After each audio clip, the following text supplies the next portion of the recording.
രാവിലെ പാലെടുക്കാൻ പോയിട്ട് വന്നിട്ടാ ഒരു ജോലി ഒരുങ്ങിയില്ല.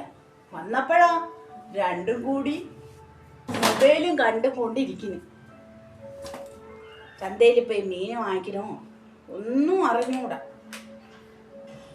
എല്ലാം അമ്മ ചെയ്യുമല്ല. ഒരു സ്ലൈഡ് ഉള്ളത് അതുപോലും നേരെ ഇരിക്കുന്നില്ല. കാശി, TV എറിഞ്ഞ് തൊലച്ച് വെക്കരുത് കേട്ടാ. എൻ്റെ കയ്യിൽ പൈസയൊന്നും ഇല്ല. നന്നാക്കി ഒരു റിമോട്ട് ഉള്ളതാണെങ്കിൽ. ഓ, ഇത് ഇരിക്കണോ ഇല്ലല്ല. നീ സ്ലൈഡ് എടുത്തില്ല അതാക്കിയാടി. ആരോടെ പറയാ, ഒന്നും പറഞ്ഞിട്ടൊന്നും കാര്യമില്ല. നമുക്ക് ക്രീമും ഇല്ല, നമുക്ക് ഒരു ക്രീമും ഇല്ല, പൗഡറും ഇല്ല, ഒന്നുമില്ല.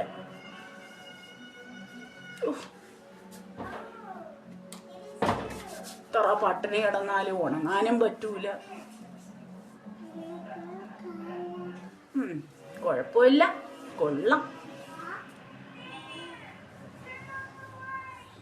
അവിടെയൊക്കെ പൗഡർ എത്തുപോലെ അടിച്ചു മാറ്റിയാന്ത്. മറ്റേ ക്രീമിൻ്റെ പൗഡറൊക്കെ കുറച്ച് അടിച്ചു മാറ്റിയിട്ടാൽ കുറച്ചും കൂടി ഭംഗിയും സൗന്ദര്യമൊക്കെ വരും.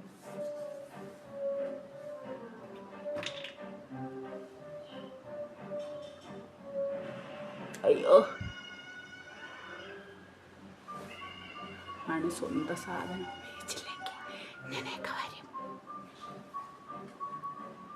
വയസ്സാം കാലത്ത് മേക്കപ്പ് ഇടാൻ നോക്കിയാൽ ഇത് തന്നെ. വയസ്സാം കാലത്ത് മേക്കപ്പ് ഇടാൻ നോക്കിയാൽ ഇത് തന്നെ.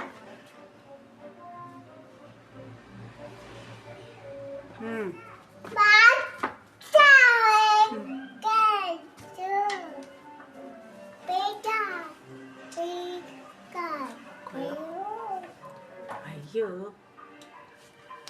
നൈറ്റി ഇട്ടും കൊണ്ട് തലയിട്ട് ഫുൾ. കണ്ണും കണ്ടൂടാ, ഒന്നും കണ്ടൂടാ. ഭഗവാനേ, കുഴപ്പമില്ല, കൊള്ളാം.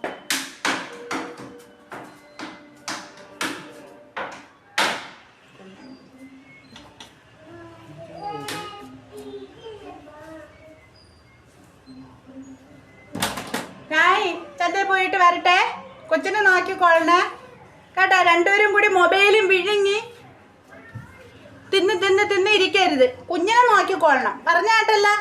ഞാൻ പോയിട്ട് വന്നിട്ട് മൊബൈല് ഞാൻ വാങ്ങിച്ച് ദൂരെ എറിയും. കൊച്ചിനെ നോക്കി കൊച്ചു വിട എടുക്കുക എന്തെങ്കിലും ചെയ്യുമെന്നുണ്ടെങ്കിൽ എൻ്റെ സ്വഭാവം മാറും കേട്ടല്ല.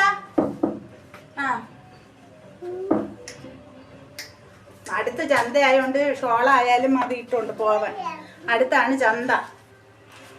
ഡാ, നീ അതൊക്കെ തൊലച്ച് വെക്കോ? കള്ളമാര് രണ്ടും കൂടി മൊബൈലും കുത്തി ഇരിക്കാം. പൈസ എവിടെയോ വെച്ച്. ഞാൻ പോയിട്ട് വരട്ടെ.